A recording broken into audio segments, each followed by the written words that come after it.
ధర్మవరం నియోజకవర్గం ముదిగొప్ప మండలం నుంచి ఇక్కడ సభకు వచ్చినాను కాబట్టి 4 సంవత్సరాల 9 నెలలు ఈ వైసీపీ ప్రభుత్వం వచ్చింది. ఈ ప్రభుత్వంలో వచ్చినప్పుడు నాకు అనేక ఇబ్బందులు పెట్టారు.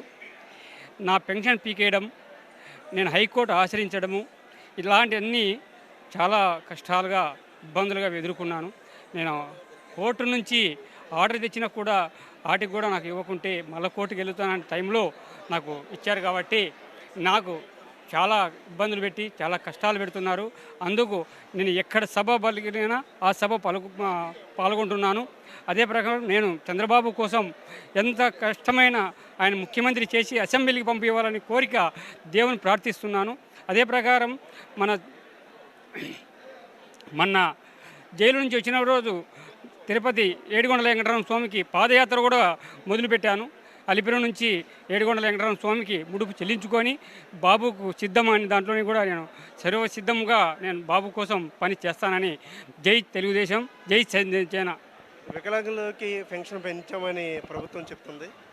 ఎన్నడూ ఈ ప్రభుత్వంలో చంద్రబాబు నాయుడు ప్రభుత్వంలో 3,000 రూపాయలు మాత్రమే మాకు వికలాంగులకు ఇస్తున్నారు. కానీ ఎవరు ఇంతవరకు ఏ ప్రభుత్వమూ పెంచలేదు. కాబట్టి ఇప్పుడైనా మాకు ఈ 4.5 సంవత్సరం నుంచి జగన్మోహన్ రెడ్డి ముఖ్యమంత్రి అయినా కూడా మాకు ఒక ఇంటి స్థలం పట్టా కానీ ఓ పెన్షన్ కానీ ఏంది ఇవ్వలేదు ఈ ప్రభుత్వము. ఈ సైకోన్ పంపివ్వాలని నేను మనస్ఫూర్తిగా కోరుకుంటున్నాను. గతంలో గుర్తింపు కార్డులు ఉండేవి. ఈ మధ్యకాలంలో ఈ వైసీపీ ప్రభుత్వం వచ్చాక వికలాంగుల గుర్తింపు కార్డులు అంటే ఏమన్నా జారీ చేశారంట? ఎక్కడ ఏది జరగలేదు.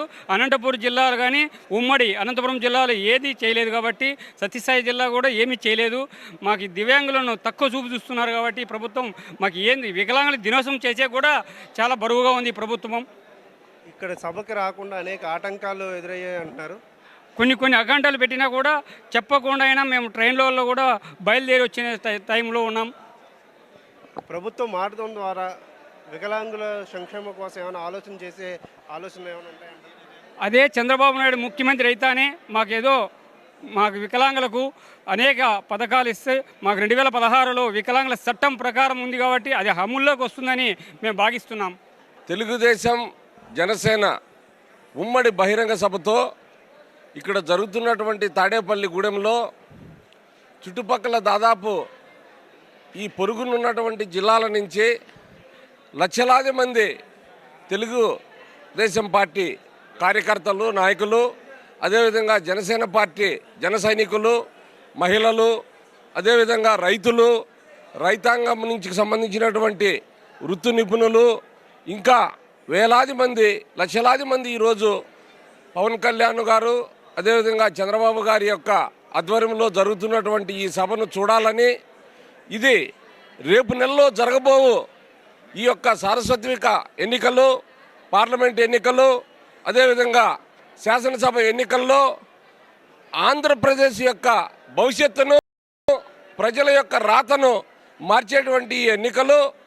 గతంలో 5 సంవత్సరాల నుంచి ఈ దుష్ట పాలనలో, ఈ దుర్మార్గ పాలనలో, ఈ యొక్క అవినీతి పాలనలో ప్రజలు విసిగి వేసారిపోయి అనేక కష్ట నష్టాలు, అనేక ఇబ్బందులు, అనేక సమస్యలు, రైతాంగ సమస్యలు, యువత సమస్య, మహిళ సమస్య, ఈ విధంగా మొత్తం రాష్ట్రమంతా కూడా లేని సమస్యలు అనేటివి లేవు. ఉద్యోగస్తులు చూడండి, వ్యాపారస్తులు చూడండి, అదేవిధంగా చిన్న పని చేసుకునే బ్రతికేవారు కానీ, రైతు కూలీలు కానీ మొత్తం అంతా కూడా విధ్వంసం అయిపోయింది, సర్వనాశనం అయిపోయింది.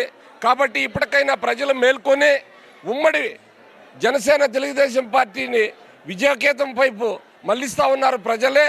కాబట్టి దానికి నిదర్శనం పవన్ కళ్యాణ్ గారు, చంద్రబాబు గారు పయనించినటువంటి ప్రతి సభలో కూడా లక్షలాది మంది తరలి వస్తూ ఉన్నారు స్వతహాగా. అటు చిత్తూరు నుంచి ఇటు శ్రీకాకుళం వరకు జరుగుతున్నటువంటి ఈ సభలే నిదర్శనం. కాబట్టి మార్పు తథ్యం. ఈ యొక్క జగన్మోహన్ రెడ్డి ఈ ఎన్నికల్లో అత్యంత ఘోర పరాభవంగా, అత్యంతమైనటువంటి దారుణాతి పరిస్థితులు ఎదుర్కోబోతున్నాడు. ఖచ్చితంగా ప్రజలు అతన్ని 10 మట్ల గోతి తీసి పాతి పెట్టేది ఖాయం. దానికి నాయకత్వం వహిస్తూ ఉండేది చంద్రబాబు గారు. పవన్ కళ్యాణ్ గారు, వీరిద్దరి యొక్క కలయిక ఇటు గోదావరి అటు పెన్నా నది ఏ విధంగా కలిసిందో ఉప్పొంగుతూ ఉన్నాయో గతంలో, ఆ విధంగా ఈరోజు ఉరకలేస్తూ ఉత్సాహంతో ఆవేశంతో ఆవేదనతో ఈ రాష్ట్రమంతా యావత్ రాష్ట్రమంతా కూడా ఎదురు చూస్తూ ఉంది. ఈ యొక్క ఎదురు చూపులతోనే ఈ యొక్క ప్రవాహంతోనే ఈ యొక్క ప్రభంజనంతోనే జగన్మోహన్ రెడ్డి పార్టీ కొట్టుకుపోతుంది. ఖచ్చితంగా అతనికి ఓటమి తప్పదని చెప్పి ఈ సందర్భంగా తెలియజేస్తా ఉన్నాం.